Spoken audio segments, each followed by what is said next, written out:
Good afternoon everyone.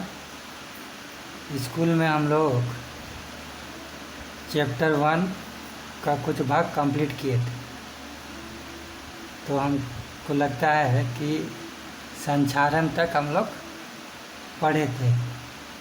उसमें से एक टॉपिक और उसमें बच गया था, जिसका नाम है विकृत गंधिता। विकृत गंधिता मतलब क्या होता है? विकृत मतलब होता है खराब, गंधिता मतलब गंध देने वाला, यानी खराब गंध देने वाला जो भी पदार्थ होता है उसको क्या बोलते हैं? विकृत गंधिता। तो इस चैप्टर में यह लास्ट टॉपिक बचा हुआ है, इसको आज हम लोग कंप्लीट करेंगे।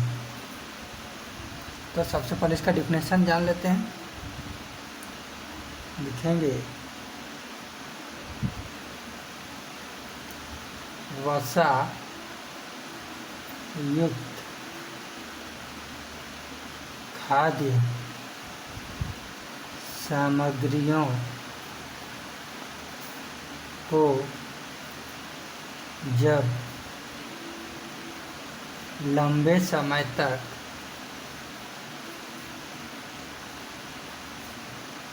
रखा जाता है तो वह उपचयित हो जाता है, जिसके कारण उनका स्वाद तथा गंध बदल जाते हैं। इस प्रक्रिया को विकृत गंधिता कहते हैं। ठीक है। कोई भी वसायुक्त खाद्य सामग्री, जैसे कि घर में कुछ पकवान बनता है, निमकी हो गया, चाहे कुछ भी तेलीय पदार्थ जो घर में पुआ छाना जाता है और बहुत चीज़ बनाया जाता है, उनको अगर हम लोग लंबे समय तक कहीं रख देते हैं तो कुछ दिनों के बाद जब उसको हम लोग निकालेंगे तो उसका गंध भी बदल जाएगा, बहुत ख़राब गंध आएगा और उसका स्वाद भी पहले जैसा नहीं रहेगा, मतलब उसका स्वाद भी क्या हो जाएगा? ख़राब हो जाएगा। तो इसी प्रोसेस को क्या बोलते हैं? विकृत गंधिता। ठीक है। ये प्रायः छाना हुआ, तला हुआ खाद्य सामग्री में ही होता है। ठीक है। तो विकृत गंधिता से बचाने के लिए हमें उस खाद्य सामग्री को उपचयित होने से रोकना होगा। उपचयित होना मतलब उसमें ऑक्सीजन या हवा प्रवेश कर जाना। जब वसा युक्त खाद्य सामग्रियों में हवा प्रवेश कर जाता है तो वह ऑक्सीजन के साथ अभिक्रिया करके उसका स्वाद और गंध क्या कर देता है? बदल देता है। ठीक है। तो अगर हम लोग इन खाद्य सामग्रियों को उपचयित होने से रोकें तो क्या होगा? हम लोगों को वो खाद्य सामग्री क्या होगा? लंबे समय तक चलेगा, वह खराब नहीं होगा। ठीक है। तुम लोग देखते होगे बाज़ार में जो कुरकुरे और चिप्स थैलियों में भरे हुए रहते हैं, पूरा उसमें हवा जैसा कुछ फूला हुआ रहता है, तो उसमें हवा नहीं रहता है, उसमें कुछ अक्रिय गैसें भर दी जाती हैं। काहे कि चिप्स हो चाहे कुरकुरे हो, सभी क्या होते हैं? तली हुई चीज़ें रहते हैं जो कि वसायुक्त होते हैं। तो उनमें नाइट्रोजन गैस भर दिया जाता है। तो नाइट्रोजन गैस भी क्या करता है? अक्रिय गैस जैसा ही काम करता है। वास्तव में वो अक्रिय गैस तो नहीं है, लेकिन नाइट्रोजन गैस सेहत के लिए हानिकारक नहीं है। इसीलिए चिप्स की थैलियों में क्या भर दिया जाता है? Nitrogen gas. तो नाइट्रोजन गैस अगर उसमें भर दिया जाता है तो क्या होता है, वह खाद्य सामग्री लंबे समय तक चलता है। अगर उसमें नाइट्रोजन गैस की जगह अगर हम लोग हवा भर के टाइट कर देंगे तो क्या होगा, अंदर में वायु जो रहेगा उस खाद्य सामग्री को नष्ट कर देगा, यानी इसका स्वाद और गंध में परिवर्तन ला देगा, क्योंकि वह क्या हो जाएगा, उपचयित। अतः इसको रोकने के लिए क्या करना होगा, हमें कुछ अक्रिय पदार्थ या अक्रिय गैसों का उपयोग करना होगा। तो अक्रिय के गैस के रूप में हम लोग किसका उपयोग ज़्यादातर करते हैं, नाइट्रोजन गैस का। ठीक है, लिखेंगे पॉइंट बना के, किसी भी वसायुक्त खाद्य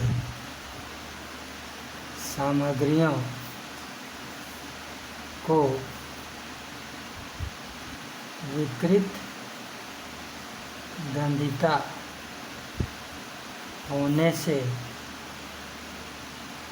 बचाने के लिए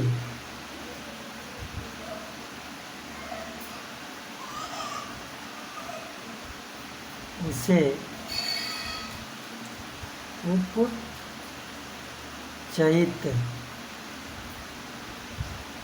होने से रोकना पड़ता है। अगला पॉइंट, उपचयित होने से रोकने के लिए उसमें नाइट्रोजन जैसे कम सक्रिय गैस का प्रयोग किया जाता है। ठीक है, तो उपचयित होने के लिए उसमें क्या डाला जाता है, नाइट्रोजन गैस। ठीक है, जो कि क्या है, कम सक्रिय गैस है। यह क्या करता है, उस खाद्य सामग्री को उपचयित होने से बचाता है। ठीक है, तो ये रहा तुम लोग का चैप्टर 1 का लास्ट टॉपिक, जो कि तुम लोग के एग्ज़ाम के लिए बहुत इम्पोर्टेंट है, इसलिए इसको क्या लगा दिए, BVI। तो अब तुम लोग का चैप्टर समाप्त होता है। अब हम लोग देखते हैं प्रश्न। देखो प्रश्न 3 में प्रश्न 1 और प्रश्न 2 तो हो गया था, और बचा लास्ट प्रश्न जो है प्रश्न 3। इसमें क्वेश्चन क्या है, जब लोहे की कील को कॉपर सल्फेट के विलयन में डुबोया जाता है तो विलयन का रंग क्यों बदल जाता है। तो तुम लोग को हम पहले भी बता चुके हैं, विस्थापन अभिक्रिया। तो विस्थापन अभिक्रिया के कारण ही क्या होता है, विलयन का रंग बदल जाता है। इसको लिखेंगे कैसे, तो देखो लिखेंगे, जब लोहे को कॉपर सल्फेट के विलयन में डाला जाता है तो विस्थापन अभिक्रिया होती है, जिसके कारण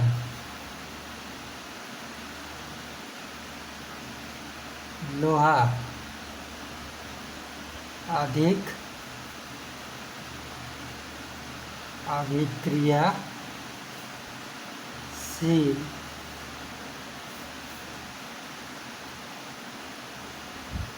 होने के कारण कॉपर को उसके विलयन से विस्थापित कर देता है, इसलिए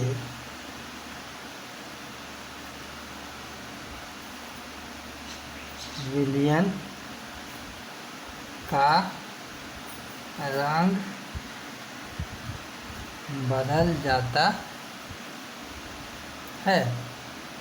ठीक है, तो ये क्वेश्चन आएगा तो इसी तरह से आंसर लिखना है, और आंसर लिखने के साथ साथ उसका समीकरण भी देना है।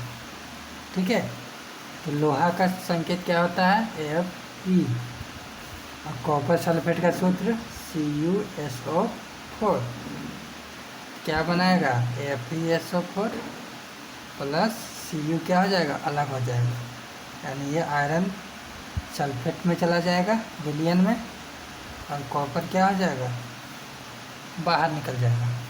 ये तीन मत देना तुम लोग, ये तुम लोग को समझाने के लिए हम सिर्फ दिए हैं। जब भी ये क्वेश्चन आए, और ये हमको लगता है इम्पोर्टेंट है, अक्सर पूछता है, पिछले बार तो पूछा नहीं है, तो तुम लोग को पूछ भी सकता है।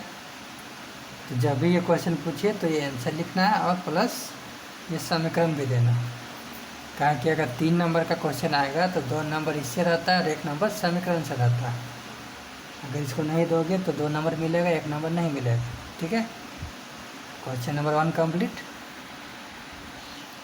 क्वेश्चन नंबर 2 में क्या है? क्रियाकलाप 1.1 से भिन्न द्विविस्थापन अभिक्रिया का एक उदाहरण दीजिए।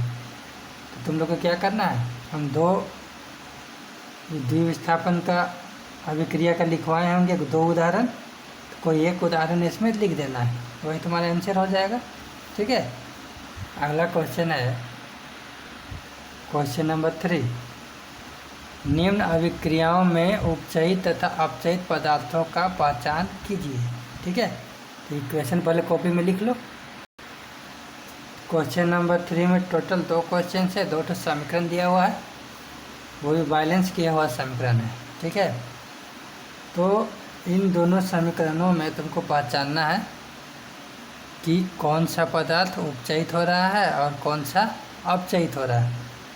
तो उपचयित और अपचयित के बारे में, कौन पदार्थ कैसे होता है, ये तुम लोग को बताया जा चुका है क्लास में।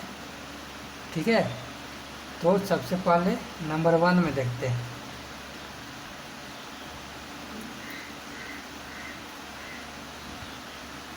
उपचयित होना मतलब क्या होता है? उपचयित मतलब होता है कि कोई भी तत्व में ऑक्सीजन का जुड़ना। ठीक है,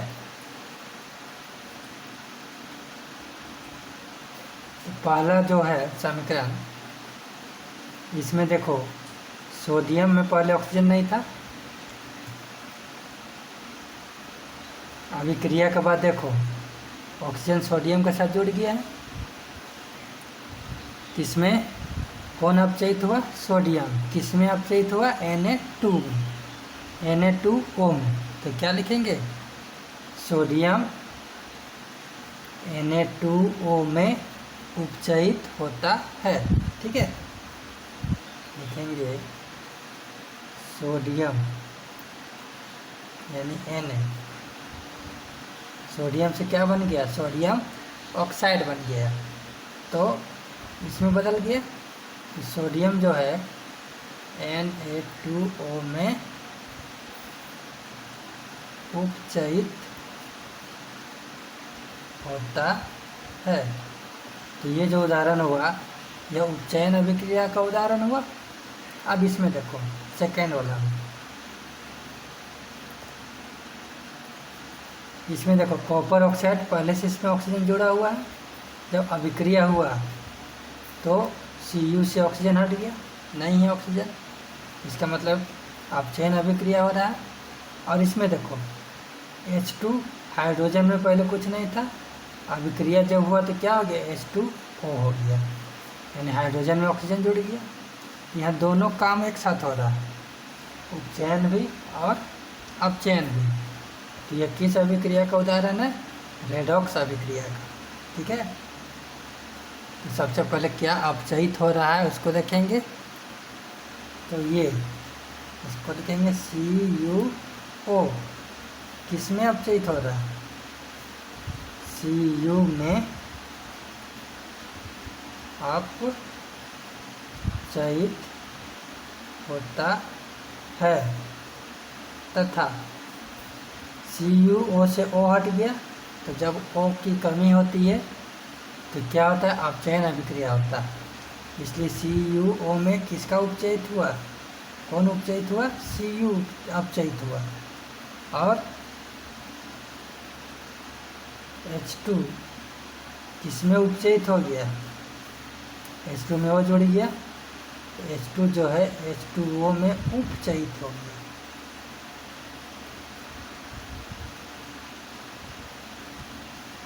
यानी सोडियम का अपचयन हो रहा है और CuO में Cu का क्या हो जा रहा है? उपचयन हो रहा है।